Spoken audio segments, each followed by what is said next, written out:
அஸ்ஸலாமு அலைக்கும் வரஹ்மத்துல்லாஹி வபரகாத்துஹ்.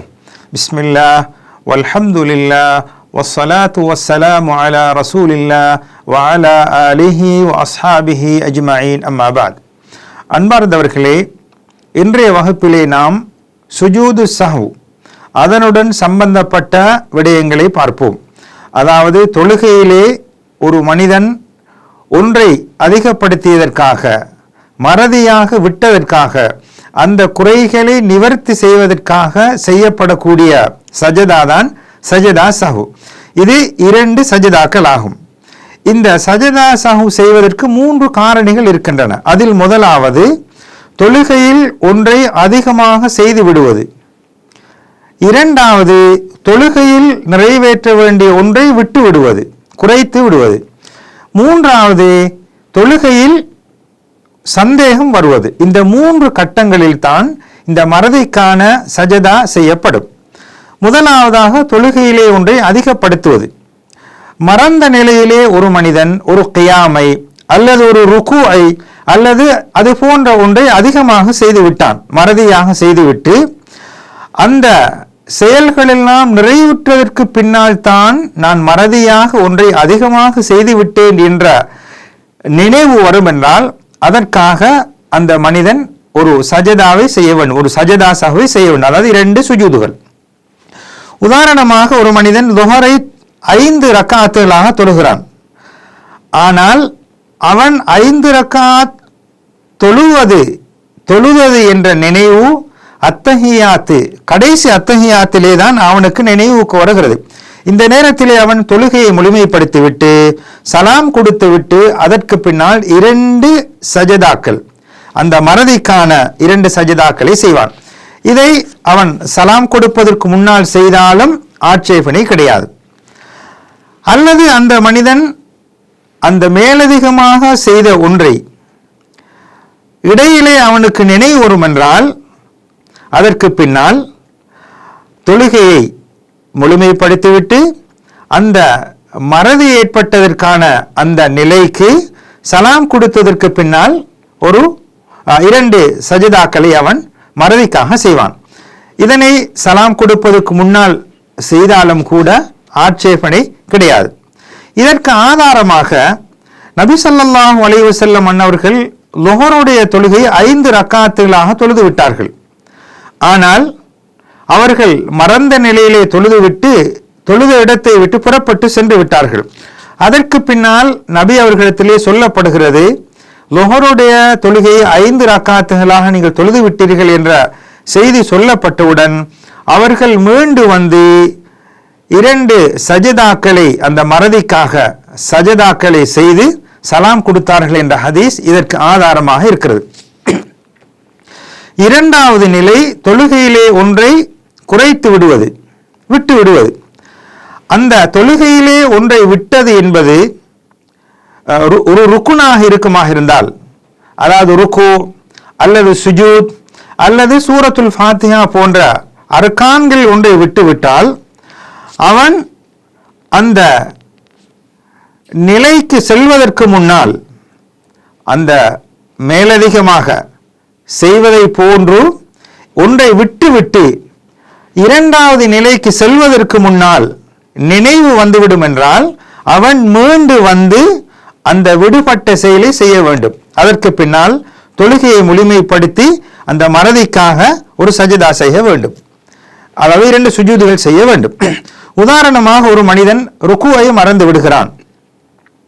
அவன் சுஜூது செய்கின்ற போது அவனுக்கு நினைவுக்கு வருகிறது, அல்லது ருக்குவை விட்டு விடுகிறான். 2வது ரக்காத்திலே சூரத்துல் ஃபாத்திஹா ஓதும் போது அவனுக்கு நினைவுக்கு வருகிறது. இந்த நேரத்திலே அந்த மனிதன் அந்த சுஜூதை, 1வது ரக்காத்திலே சுஜூதை விட்டுவிட்டு 2வது ரக்காத்திலே சூரா ஓதுவதை விட்டுவிட்டு மீண்டு வந்து அந்த ருக்குவை செய்ததற்கு பின்னால் தொழுகையை முழுமைப்படுத்தி சலாம் கொடுத்ததற்கு பின்னால் அந்த மறதிக்காக அந்த சஜதா சஹுவை செய்வான். இதையும் சலாம் கொடுப்பதற்கு முன்னால் நிறைவேற்றினால் ஆட்சேபனை கிடையாது. அல்லது அந்த விடுபட்ட ருக்கு அவனுக்கு நினைவு கூறுவது 2வது ரக்காத்திலாக இருந்தால், ஒரு மனிதன் ருக்குவை விட்டுவிட்டேன் என்பது இரண்டாவது ரக்காத்தின் ருக்குவிலே தான் அவனுக்கு ஞாபகம் வருகிறது என்றால், அந்த நிலையிலே அவன் இருந்து அவனுக்கு அந்த ரக்காத்து தான் முதலாவது ரக்காத்தாக கொள்ளப்படும்.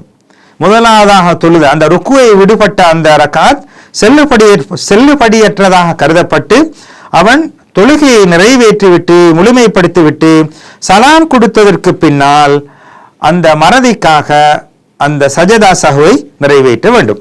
இதனையும் சலாம் கொடுப்பதற்கு முன்னால் அந்த மறதிக்கான சஜதாவை செய்தால் ஆட்சேபனை கிடையாது. இதற்கு உதாரணமாக, ஒரு மனிதன் முதலாவது ரக்காத்திலே ருக்குவை மறந்து விடுகிறான். இரண்டாவது ரக்காத்திலே தான் அவனுக்கு ருக்குவிலே நினைவுக்கு வருகிறது. இவ்வாறு இருக்கும் என்றால் அந்த மனிதன் அந்த முதலாவது ருக்கு விடுபட்ட அந்த ரக்காத் செல்லுபடியற்றதாக கருதப்பட்டு நினைவுக்கு வந்த அந்த இரண்டாவது ரக்காத்து தான் அவனுக்கு முதலாவதாக கொள்ளப்படும். அல்லது அந்த விடுபட்ட ருக்குவை அவன் சலாம் கொடுத்ததற்கு பின்னால் நினைவுக்கு வரும் என்றால், நினைவுக்கு வந்தால், அல்லது அவனால் விடுபட்ட அந்த ருக்கு நான்காவது ரக்காத்திலே விடப்பட்டிருந்தால், உதாரணமாக நான்காவது ரக்காத்திலே ருக்குவை விட்டு விடுகிறான், கடைசியிலே தான் அவனுக்கு ஞாபகம் வருகிறது, அவன் மீண்டு வந்து அந்த விடுபட்ட ருக்குவை செய்து தொழுகையை முழுமைப்படுத்தி அந்த விடுபட்ட மறதிக்காக அவன் சஜதா சஹ்வை செய்ய வேண்டும். அல்லது விடுபட்ட அந்த ருக்கு மூன்றாவது ரக்காத்திலே அல்லது இரண்டாவது ரக்காத்திலே இருக்கும் என்றால் அவன் ஒரு முழுமையான ஒரு ரக்காத்தை மேலதிகமாக தொழுது அந்த மறதிக்காக ஒரு சஜதா சஹ்வை செய்வான். அதாவது 2 சஜதாக்கள், சஜதா சஹ்வ் என்பது 2 சஜதாக்கள் செய்ய வேண்டும்.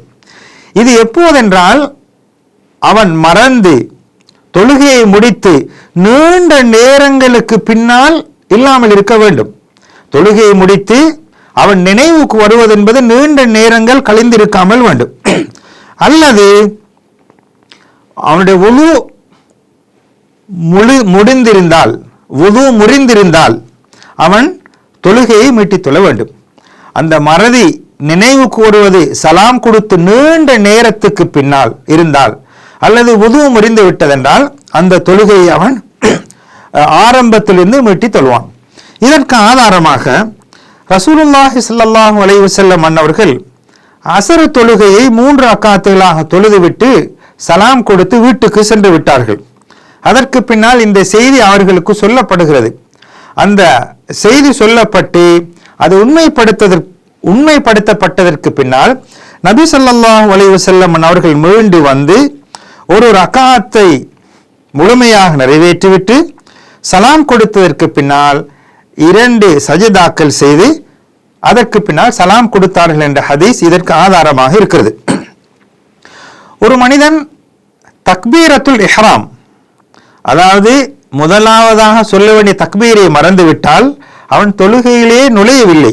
எனவே அவன் தொழுகையை ஆரம்பத்திலிருந்து மீட்டி தொழுவது கட்டாயமாக இருக்கிறது. அடுத்ததாக இந்த தொழுகையிலே விடுபட்ட ஒன்று ருக்குன் அல்லாமல் வாஜிபாக இருக்கும் என்றால், உதாரணமாக ஒரு நிலையிலிருந்து இன்னொரு நிலைக்கு மாறுகின்ற போது சொல்லக்கூடிய தக்பீர், அல்லாஹு அக்பர் என்று சொல்லக்கூடிய அந்த தக்பீர், அல்லது 3 ரக்காத்துகள் 4 ரக்காத்துகள் கொண்ட தொழுகையிலே முதலாவதாக ஓதக்கூடிய தஷஹுத், அல்லது ருக்குவிலே ஓதக்கூடிய அந்த துஆ, இவைகள் மறந்து விட்டதென்றால் அந்த நிலையிலிருந்து முழுமையாக பிரிவதற்கு முன்னால் ஞாபகம் வந்தால் அதனை அவன் மீண்டு வந்து அந்த விடுபட்ட செயலை செய்ய வேண்டும். இதற்காக அவன் சஜதா சஹ்வு செய்ய வேண்டிய தேவை கிடையாது. அல்லது இந்த வாஜிபான ஒன்றை விடுபட்ட செய்தி அந்த இடத்திலிருந்து அவன்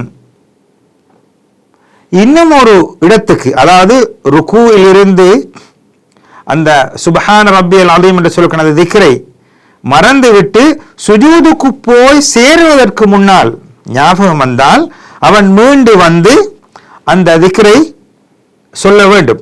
சொல்லிவிட்டு அந்த தொழுகையை முழுமைப்படுத்தி சலாம் கொடுத்ததற்கு பின்னால் அந்த மறதிக்காக சஜதா சஹ்வு செய்ய வேண்டும். அல்லது அந்த விடுபட்ட அந்த வாஜிப் ஒரு நிலையிலிருந்து அடுத்த நிலைக்கு முழுமையாக சென்று விட்டான் என்றால் அவன் மீண்டு வர வேண்டிய தேவை கிடையாது. தொழுகையை முழுமைப்படுத்திவிட்டு அந்த விடுபட்ட அந்த வாஜிபுக்காக, அந்த மறதிக்காக சலாம் கொடுப்பதற்கு முன்னால் அந்த 2 சஜிதாக்கள் மறதிக்காக செய்வான்.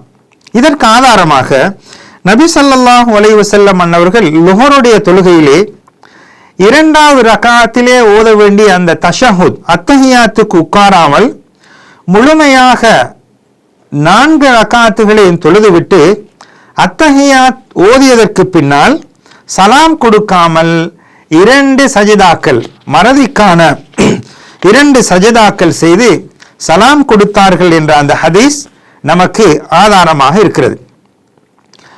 எனவே முதலாவதாக தொழுகையிலே ஒன்றை அதிகமாக செய்வது, அதனை பற்றி பார்த்தோம். 2வது தொழுகையிலே ஒன்றை குறைத்து விட்டு விடுவது, அதனையும் பார்த்தோம். 3வது தொழுகையிலே சந்தேகம் ஏற்படுவது. இவ்வாறான நிலையிலே அந்த சந்தேகம் என்பது அவனுடைய அந்த எண்ணம் எதற்கு அதிகமாக சாய்ந்திருக்கிறதோ அதனை அவன் கருத்தில் கொண்டு அதன்படி செயலாற்றிவிட்டு அந்த மறதிக்காக அவன் சஜ்தா சஹு செய்வான். ஒரு மனிதன் தொழுகையிலே அவனுக்கு சந்தேகம் வருகிறது, அவனுக்கு அதிகமான நிலை எந்த நிலையில் இருக்கிறதோ அதனை எடுத்துக்கொண்டு அதனை செயலாற்றிவிட்டு அந்த மறதிக்காக சஜ்தா சஹு செய்ய வேண்டும் என்பதுதான் நபி ஸல்லல்லாஹு அலைஹி வஸல்லம் அவர்கள் காட்டியிருக்கக்கூடிய வழிகாட்டல் ஆகும். அல்லது சந்தேகம் எது என்பது தெளிவில்லாமல் இருந்தால், சந்தேகம் எது என்பது தெளிவில்லாமல், முதலாவது எது என்பது தெளிவு, உதாரணமாக சந்தேகம் வந்துவிட்டது, செய்தது என்பது உறுதியாக இருந்தால் செய்ததாக கருதி கொள்ள வேண்டும், செய்யவில்லை என்பது உறுதியாக இருந்தால் அதனை எடுத்துக்கொள்ள வேண்டும்.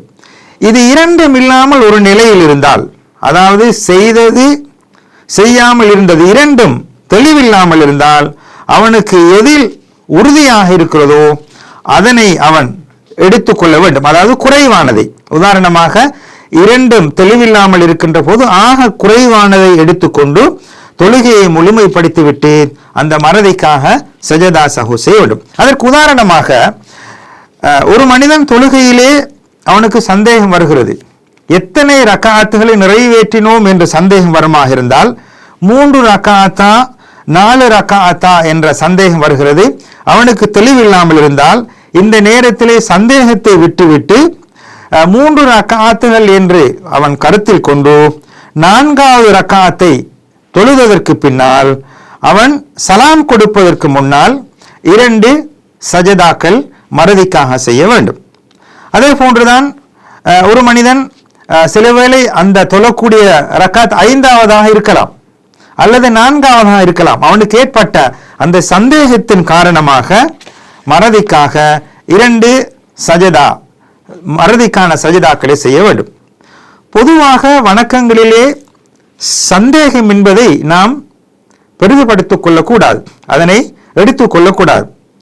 உதாரணமாக 2 நிலைகளில், ஒன்று, ஒரு மனிதன் ஒரு வணக்கத்தை நிறைவேற்றியதற்கு பின்னால் அவனுக்கு சந்தேகம் வரும் என்றால் அதனை அவன் கண்டுகொள்ள தேவையில்லை.